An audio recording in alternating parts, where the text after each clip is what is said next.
ओम नमो भगवते वासुदेवाय। 33वां अध्याय। दया दृष्टि कर हृदय में भाव भक्ति उपजाओ। 33वां अध्याय। पढ़ो सुनो कृपा दृष्टि बरसाओ। श्री सूत जी ने कहा, इतनी कथा सत्यभामा को सुना करके भगवान कृष्ण जी संध्या करने को महल में चले गए। ये कार्तिक मास का व्रत भगवान विष्णु को अति प्रिय है तथा भक्ति को प्रदान करने वाला है। रात्रि जागरण, प्रातः काल का स्नान, तुलसी बट सिंचन, उद्यापन और दीपदान, ये 5 कर्म भगवान विष्णु को प्रसन्न करने वाले हैं, इसलिए इनका पालन अवश्य करना चाहिए। ऋषियों ने कहा, भगवान विष्णु का प्रिय, अधिक फल का देने वाला, शरीर के रोम रोम को प्रसन्न करने वाला जो कार्तिक महत्व आपने कहा है, ये मोक्ष की याचना करने वाले या भोग के इच्छुक मनुष्यों को ये व्रत आवश्यक ही करना चाहिए।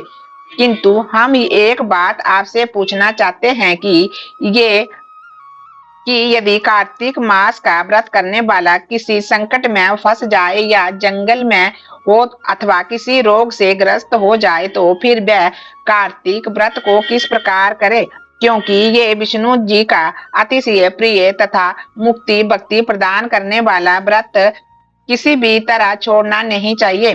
श्री सूत भगवान जी ने उत्तर दिया, कार्तिक व्रती किसी संकट में फंस जाए तो वीरता के साथ शंकर जी का तथा भगवान विष्णु जी के मंदिर जो पास हो उसमें जा करके रात्रि जागरण करे। अगर घना जंगल हो तो फिर पीपल के पेड़ के नीचे अथवा तुलसी के वन में जाकर के जागरण करे।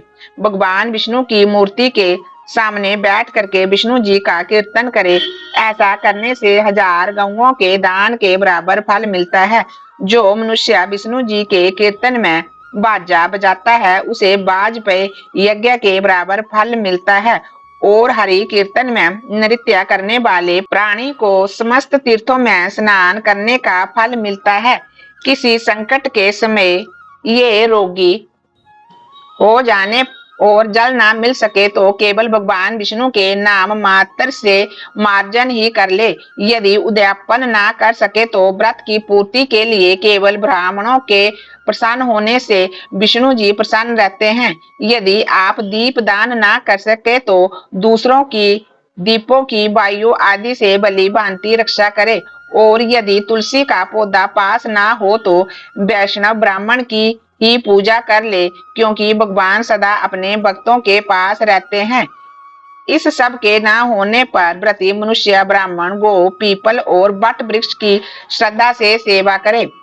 शौनक आदि ऋषियों ने कहा, आपने गाय तथा ब्राह्मणों के सदृश पीपल और बट वृक्षों को बतलाया है, और सभी वृक्षों में पीपल वृक्ष और बट वृक्ष श्रेष्ठ क्यों कहे गए हैं, ये भी बतलाइए। श्री सूत जी ने कहा, पीपल का पेड़ साक्षात विष्णु भगवान है और पलाश का पेड़ साक्षात ब्रह्मा है। इन वृक्षों की पूजा सेवा तथा दर्शन से सब पापों का नाश हो जाता है। ऋषियों ने कहा, हे प्रभु, हम लोगों को इसमें शंका है कि ब्रह्मा विष्णु और शंकर वृक्ष रूप क्यों हुए, आप कृपा करके हमें बतलाइए। श्री सूत जी ने कहा, प्राचीन काल में भगवान शंकर और पार्वती जी विहार कर रहे थे। उस समय उनके विहार में विघ्न डालने से ब्राह्मण का रूप धारण करके अग्निदेव वहां पर आ गए।